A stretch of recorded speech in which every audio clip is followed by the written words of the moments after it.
అదేవిధంగా పదే పదే భాష గురించి మాటల గురించి మీరు ఇట్లా అంటున్నారు, మీరు అట్లా అంటున్నారు, మమ్మల్ని గౌరవిస్తలేరు అని ఏదైతే చర్చ జరుగుతుందో, మాజీ ముఖ్యమంత్రి గారు నిన్న నల్గొండ జిల్లాలో వాడిన భాష మీద చర్చ చేద్దామా అధ్యక్ష?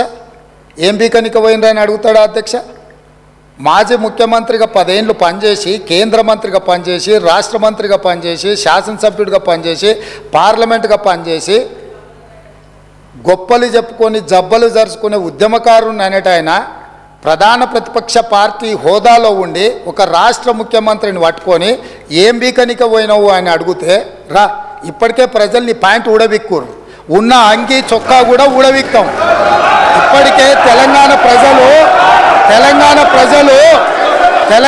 ప్రజలు మొన్న జరిగిన ఎన్నికలలో మీ ప్యాంటు ఊడబిక్కిరు. ఇవాళ ఆ ప్యాంటు ఊడబీకితే చెప్పుకునే దిక్కులేక బొక్కబోర్లో పడితే బొక్కలు ఇరిగినాయి మీకు. అయినా మీ బుద్ధి మారలేదు. ఒక ముఖ్యమంత్రిని పట్టుకొని ఏం బీకనిక పోయినావని అడుగుతారా అధ్యక్ష? ఇది పద్ధత? ఈ రాష్ట్రం 4 కోట్ల ప్రజలు ఓట్లేసి గెలిపించిన ముఖ్యమంత్రిని పట్టుకొని ఏం బీకనిక పోయినావని అంటారా అధ్యక్ష? ఇదేనా తెలంగాణ సాంప్రదాయము?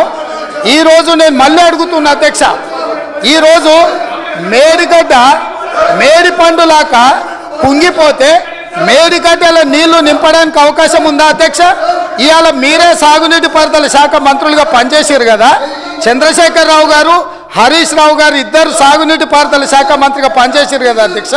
ఈరోజు వాళ్ళకే పెత్తనం ఇస్తాం, వాళ్ళనే చేయమని. ఈరోజు ఏ రకంగా మేడిగడ్డలో నీళ్లు నింపుతారో, మేడిగడ్డ నుంచి నీళ్ళు ఎత్తి అన్నారంలో పోస్తారో, అన్నారంలో నుంచి సుందీలలో ఎట్లా పోస్తారో బాధ్యత వాళ్ళని తీసుకోమని అధ్యక్ష.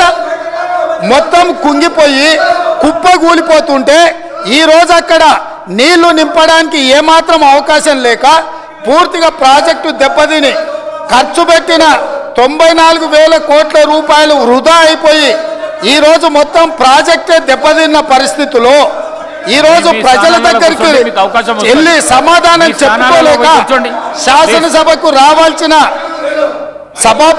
ఉపనాయకుడు ఇక్కడ సభలోకి రాకుండా పారిపోయి ఈరోజు చర్చ చేద్దామంటే రాకుండా ముఖ్యమంత్రి గారిని పట్టుకొని ఇట్లా మాట్లాడొచ్చా అధ్యక్ష? అందుకే నేను ఒకటే మాట అడుగుతున్నా, మీరు ఇవాళ చర్చకు సిద్ధమైతే పిలువండి. మీ పార్టీ నాయకుడిని, మీ సభాపక్ష నాయకుడిని చర్చ చేద్దాము. రేపు సాయంత్రం వరకైనా కాళేశ్వరం ప్రాజెక్టు మీద, గోదావరి జలాల మీద ఈ ప్రభుత్వం చర్చ చేయడానికి సిద్ధంగా ఉంది. పారిపోయి ఫామ్ హౌస్లో వండుకొని ప్రతిపక్షాలుగా బాధ్యత నుంచి తప్పించుకొని మీ అవినీతి బయటపడుతుందని, కాళేశ్వరంలో మీ దోపిడీలో జైలుకి వెళ్లాల్సి వస్తుందని